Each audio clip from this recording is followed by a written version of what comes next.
Also, tonight is an opportunity for us to commemorate the 100th birthday of a truly giant in the legal profession, Thurgood Marshall.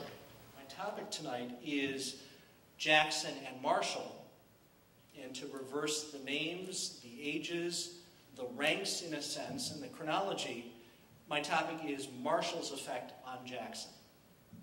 Robert Jackson spent a large part of his public career as a Justice of the Supreme Court wrestling with the need to find a sufficient legal argument to persuade him that a judge could be part of legitimately striking down segregation. Jackson was a judicial minimalist. He believed in politics. He believed in liberalism. He believed that this was a democratic country, and of course in his time it was, and here we go again, perhaps. But he spent a large part of his New Deal career fighting an activist runaway conservative court that had poured its laissez-faire, free market attitudes into the Constitution. And the last thing he wanted to become when he was a justice was a counterpart who was doing the same thing, just for a different agenda. And on this topic of segregation, which is the center of the Supreme Court's plate in the years at least following World War II up through Brown and Jackson's participation in that decision and then his death the next fall, Jackson, the lawyer, and Jackson, a believer in judicial restraint, is looking for a legal argument that is a good one, intellectually honest and constitutionally appropriate. By the 1940s, a little bit before Nuremberg, mostly after Nuremberg, Jackson also has the influence of that attorney, Thurgood Marshall, at the podium addressing his court. Marshall argued, by my count, 9 times to the bench that Jackson sat on. The names of the cases include some that lawyers and constitutional historians, American historians, know and immediately feel a deep resonance with. Adams versus United States, Smith versus Allwright, the white primary case, Patton, Mississippi, Sipule versus University of Oklahoma, Watts versus Indiana, Sweat versus Painter, and of course Briggs versus Elliott, which is the South Carolina case contained within Brown versus Board of Education.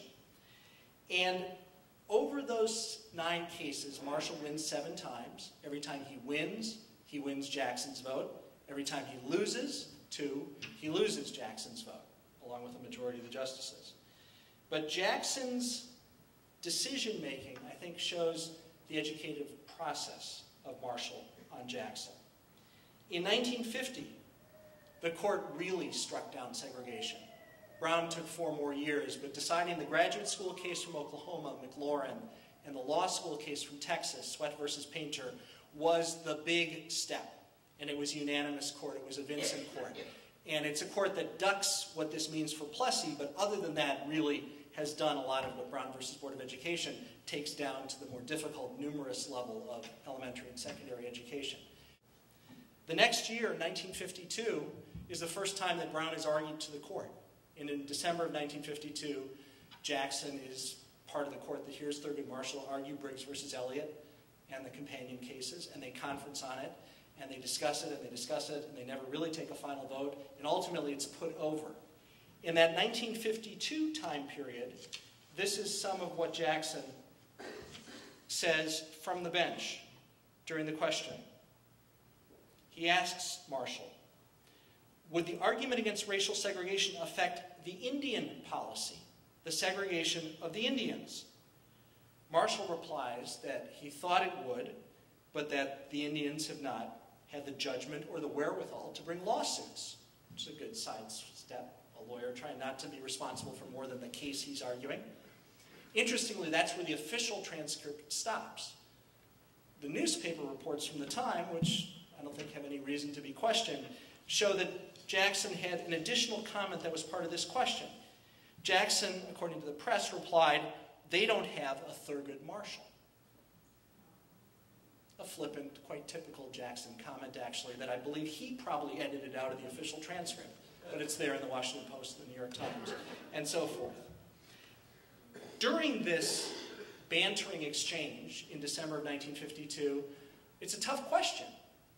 And Marshall is distressed. In history, Marshall's argument in the first Brown case is remembered as not a successful outing.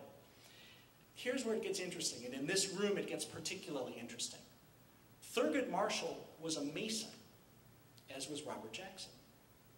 Now, Masonry was not integrated, so the black Masons and the white Masons were all part of the umbrella of Masonry, but they weren't meeting together. The Masons who were here were, for instance, Jackson's Masons and the white Masons of Jamestown. But there was an active, and still is an active, African-American Masonry community. And during this exchange about segregation of the Indians and what his argument means for that, Marshall flashes, and I don't know it, so I can't do it, a Masonic distress signal with his hands to Robert Jackson on the bench. And Jackson flashes back, again, I don't know it, and if any Mason wants to be defrocked and tell me, Jackson flashes back an acknowledgement. Now what's going on there? Something that I think is educative and perhaps transformative.